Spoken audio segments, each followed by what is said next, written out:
Astrology isn't just about signs and symbols. It's a tool for navigating real life. Hello, and welcome to Astrology with Alisa. I'm your host, Alisa Dixon, and I'm so glad you're here. Let's dive in. Last week was a rough one, like emotionally and energetically. It just knocked me sideways. And I'll tell you what happened, because maybe you've had a week like this too. It started off okay. Monday was fine. Tuesday started out normal enough. But then things started piling up. One frustration after another. Little things, but they kept adding up. And before I knew it, I was so frustrated and upset, and then overwhelmed, because when I had to take time to fix all the things that were going wrong, it took away from all the things I had planned to do, and then I felt behind and very stressed out. And then I found myself on a long car ride with my kids, bickering in the back seat. You know, the classic sibling stuff. I asked them to stop. I had to ask a second time and a third, but they kept going, as kids do. And I lost it. I yelled really loud in the small space of a car, which made it even louder. I took their tablets. I laid down consequences. It was an explosion, not a moment of calm parenting. And in that moment, that momsplosion, it wasn't just about my frustration and anger over their behavior in the car. It was about everything that had gone wrong that day. I just broke. I took everything out on them. By the end of the car ride, nobody was talking. We got to where we were going, did what we were there to do, and then we had to get back in the car for another long drive home. That ride was a little better, but not much. The air was still thick from the blow-up. To their credit, they were on their best behavior, but I was physically and emotionally exhausted.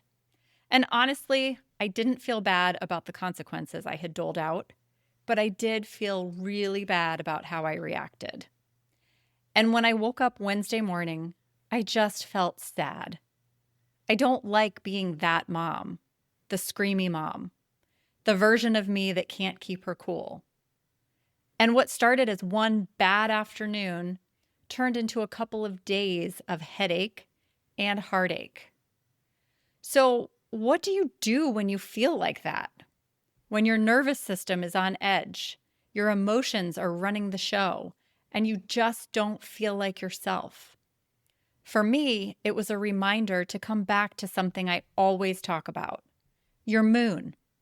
Because when life gets overwhelming, when you're stressed or angry or ashamed or just tapped out, it's your moon sign that holds the key. Your moon is your emotional body. It's what you need to feel safe, seen, and soothed. And most of the time, we're not even consciously aware of it. But when stress hits, that's when your moon takes the wheel. It's how you react on instinct. It's what your heart cries out for when you're struggling. And for me, I've got a Capricorn moon, which means when I'm not okay, I need to go into work mode. By Friday, after swimming in sadness, guilt, and frustration for 2 days, I buried myself in work. I got things done, checked boxes, tied up loose ends. And you know what? It helped. That's what Capricorn moons do. We process emotions through productivity. We climb our way out of emotional chaos, one task at a time. But here's the thing. That's not the secret sauce for everyone. Not everyone feels better by getting stuff done.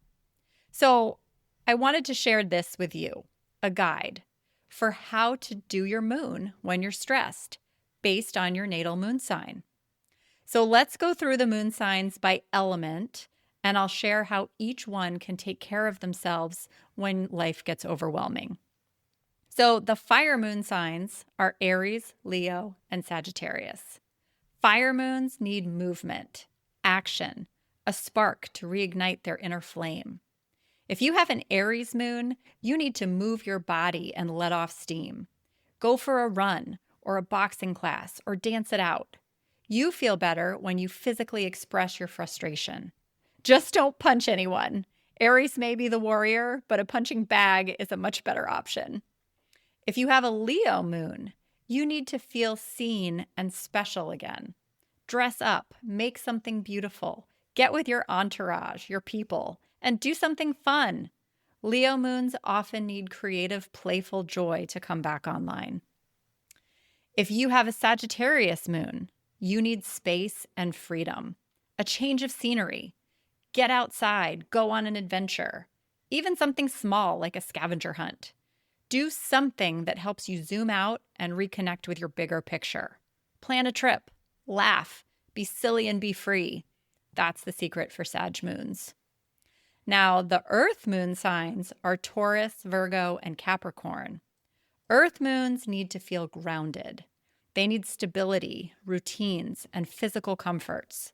If you have a Taurus moon, you need to calm your nervous system through the senses. Wrap yourself in soft blankets or take a bath. Eat delicious food and listen to your favorite music. Don't underestimate the power of stillness and beauty. Taurus moons just need to be. If you have a Virgo moon, you feel better when life feels in order and purposeful. You need to clean something out, organize something, whether it's a drawer, an area of your house, or just your thoughts. Make a list and tackle it. Check things off. You feel better when you can bring structure to the chaos. If you have a Capricorn moon, that's me.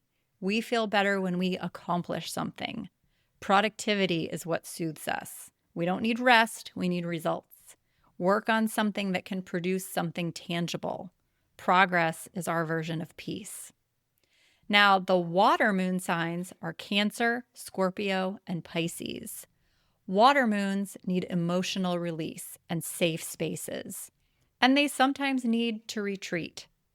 If you're a Cancer moon, you need a cozy cocoon. Curl up at home, connect with someone you trust, cry if you need to. Let yourself be soft. Give yourself the comfort you so often give to others. If you're a Scorpio moon, you need privacy. You feel things very deeply, but you don't want to show it. So go inward. Take the alone time you need and let it pass like a storm. Because even though you appear calm, you are storming inside. Journaling or losing yourself in a powerful movie can help you move through your emotions without exploding. If you're a Pisces moon, you need to escape for a little while. Dream, listen to music, meditate, take a nap. Pisces moons heal through imagination and connection with something spiritual or dreamy. Now, the air moon signs are Gemini, Libra, and Aquarius. Air sign moons need communication, perspective, and fresh air. If you're a Gemini moon, you need to move the information through you to understand how you feel.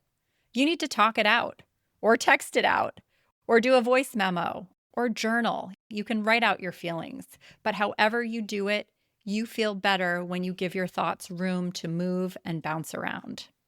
If you're a Libra moon, you need peace and harmony. Have a peaceful conversation with someone you trust, someone who can meet you halfway. Libra moons thrive on balance and calm surroundings. Beauty also matters. Light a candle, bring in music or art. That's what will bring you back to center. If you're an Aquarius moon, you need a big picture view. Zoom out. You need to detach emotionally, but in a healthy way. Read something inspiring, or better yet, connect with your community or to a cause that reminds you of the bigger picture. And spend time with people who get you. So hopefully, sign by sign, this gives you an idea of how to lift yourself out of tough emotions when you need it. And here's something else. It's one thing to know your own moon sign and what nurtures you. But if you know the moon signs of the people closest to you, your partner, your kids, your siblings, your friends, your parents, then you can actually help them nurture themselves too. We are always looking for ways to support the people we love, to lift them up when they're feeling low.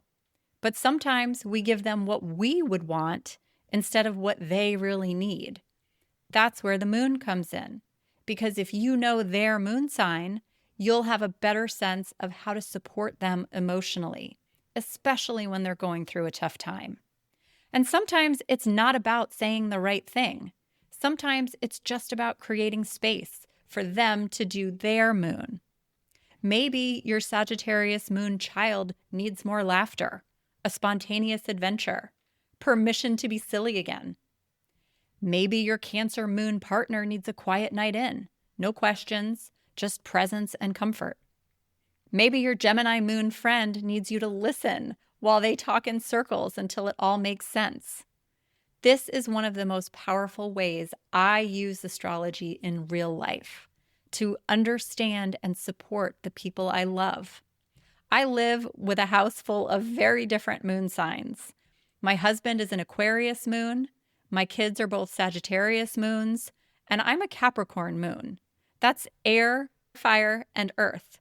Completely different emotional wiring, completely different needs. And understanding that has helped me show up for them in ways that actually make them feel seen, supported, and safe. And I don't always get it right, especially not last week when I completely lost it on my kids. But knowing their moon signs helps me course correct. It reminds me that they don't need the same things I do. They need what speaks to them, their way of processing, their way of healing. And when I remember that, we can all climb out of the hard moments a little more gently, together. So here's my little moon sign challenge for you this week. Find out the moon signs of the people in your closest circle, your household, your partner, your best friend, your child, and start noticing how their emotional instincts show up. Then look for moments to gently support them in doing their moon, especially when they're under stress. You don't need to fix everything. You just need to meet them where they are. That's the magic of the moon. And if you don't know your moon sign yet, or if you want to dig deeper, I'd love to help you. You can book a reading with me anytime at www.astrologywithalisa.com. We can explore your moon sign, your chart, and all the ways you can feel more emotionally supported by yourself and by others. Thanks again for listening, and take care. I'll see you next time.